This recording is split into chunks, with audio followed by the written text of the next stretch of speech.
Jodohku bukan perjaka. Chapter 53. Terbakar emosi. Tapi tidaklah.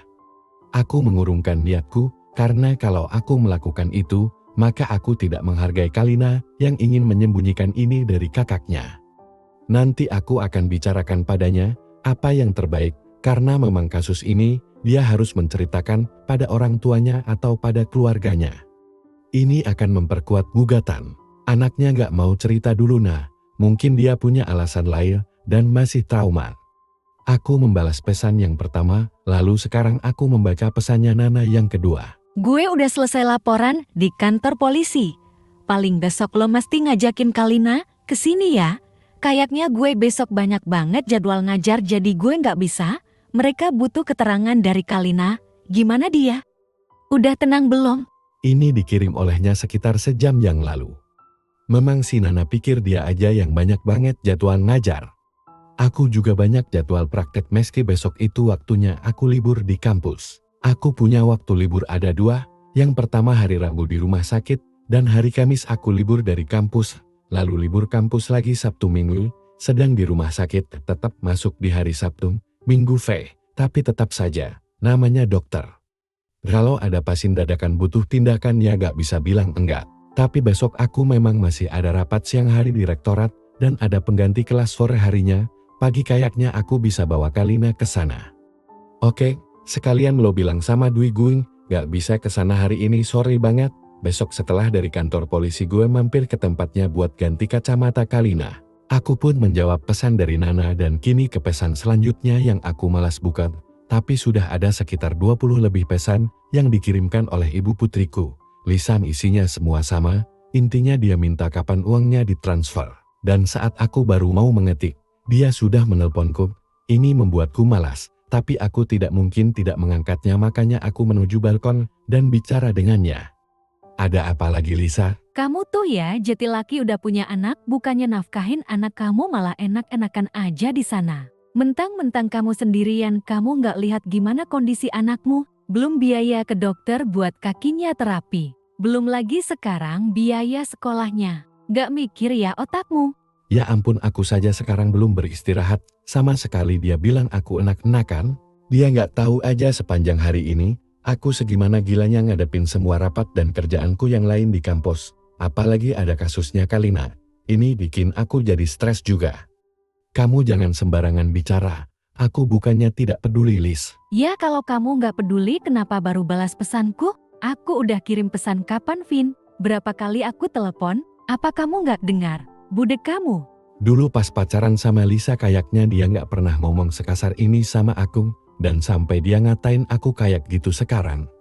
Ya kan aku bilang nanti uangnya aku kasih. Kamu tolong, kalau bicara sama aku yang sopan dikit. Aku bukan mahasiswamu. Dan jangan kemana-mana dong. Aku kan lagi ngebahas masalah nafkahmu buat anakmu. Iya nanti juga aku kasih. Tapi kan ku bilang seminggu lagi. Seminggu itu gak lama, Lis. Kamu pelit amat sih. Cuman ngeluarin uang segitu aja dengan tender kamu yang udah ratusan miliar itu, harusnya kamu bisa dong transfer cepet buat anak kamu sendiri. Ratusan miliar itu kan duit proyek. Mana mungkin sih aku pakai duit itu buat keperluanku. Emangnya kamu pikir aku berani nyelewengin dana dan berakhir di penjara mempertaruhkan reputasi dan nama baikku? Halah, alasan aja kamu. Bilang aja kamu mau lari dari tanggung jawab. Kamu pikir nafkahin anak itu cukup setahun? Cerai kita belum setahun kamu udah banyak berkelit kalau diminta uang. Lisa ini udah mulai sinting. Sampai aku juga kebawa emosi dan kebawa gila. Aku bilang minggu depan, aku pasti kasih uangnya. Kenapa sih kamu gak sabaran banget? Memang kamu pikir uang segitu kecil? Makanya aku bicara dengan suara yang agak meninggi. Davin, apa kamu udah punya cewek lain sampai kamu sekarang melupakan anakmu gara-gara kamu harus ngebiayain cewek itu?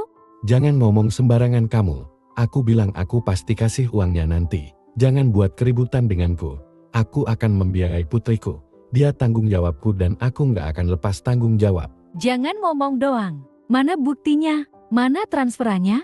Ya ampun, aku sudah bilang minggu depan. Akan kupikirkan bagaimana caranya mengirim uang sebanyak itu padamu.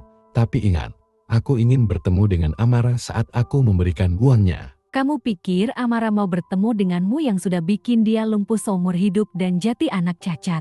Ini kelemahanku, aku selalu lemah kalau Lisa sudah berkata begini, karena aku memang merasa bersalah sekali pada Amara. Dengar Lisa. Tapi kali ini, aku benar-benar merindukannya dan bersama dengan Kalina membuatku ingat putriku, aku ingin memeluk Amara, bayi kecilku. Makanya aku nekat memaksa Lisa. Tanpa aku bertemu dengannya maka aku tidak akan pernah memberikan uang itu padamu, ingat itu. Apa? Sudah malam, aku masih banyak pekerjaan. Sampai jumpa minggu depan dan bawa Amara. Aku tidak kuat, aku tidak mau berdebat, dan ini akan membuat emosiku malah meletup-letup. Sudah tidak stabil makanya aku memilih untuk duduk dulu di balkon dan mengambil rokok yang ada di sana. Aku memang menaruh bungkus rokok juga korek api di balkon. Kalau sudah kesal dan marah, karena telepon Lisa seperti ini ya mau bagaimana lagi? Aku ingin menumpahkan semua emosiku dengan menghisap batang tembakau. Ini lebih baik daripada aku menghancurkan semua barang bukan? Ya meski aku melukai paru-paruku sendiri. Tapi ini caranya aku bisa meredakan semua emosiku, menatap langit malam yang segelap kehidupan pribadiku, dengan pandangan kota yang sangat sibuk seperti orang-orang yang sibuk dengan urusannya sendiri-sendiri benar-benar mirip seperti hidupku. Sendiri dengan semua beban masalahku ini, dan aku nggak bisa cerita sama siapapun meski ada banyak orang yang ada di sekitarku.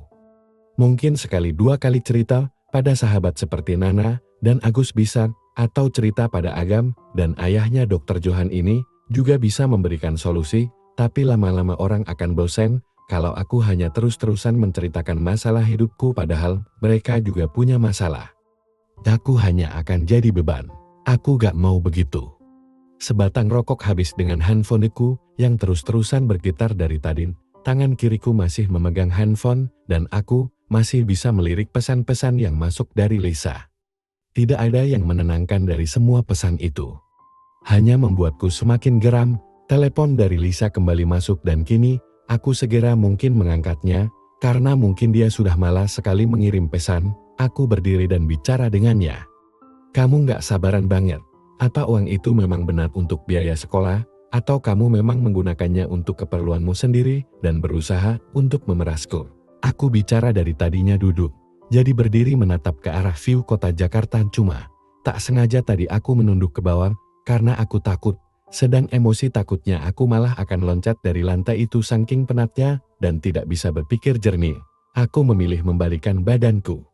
Dulu setelah cerai dan putriku mengalami kelumpuhan karena kecelakaan itu, aku hampir saja ingin melakukan bunuh diri juga. Makanya aku tidak berani melihat ke bawah apartemen seperti ini. Aku bicara dari tadinya duduk, jadi berdiri menatap ke arah view kota Jakarta cuma. Tak sengaja tadi aku menunduk ke bawah karena aku takut. Sedang emosi takutnya aku malah akan loncat dari lantai itu saking penatnya dan tidak bisa berpikir jernih. Aku memilih membalikan badanku.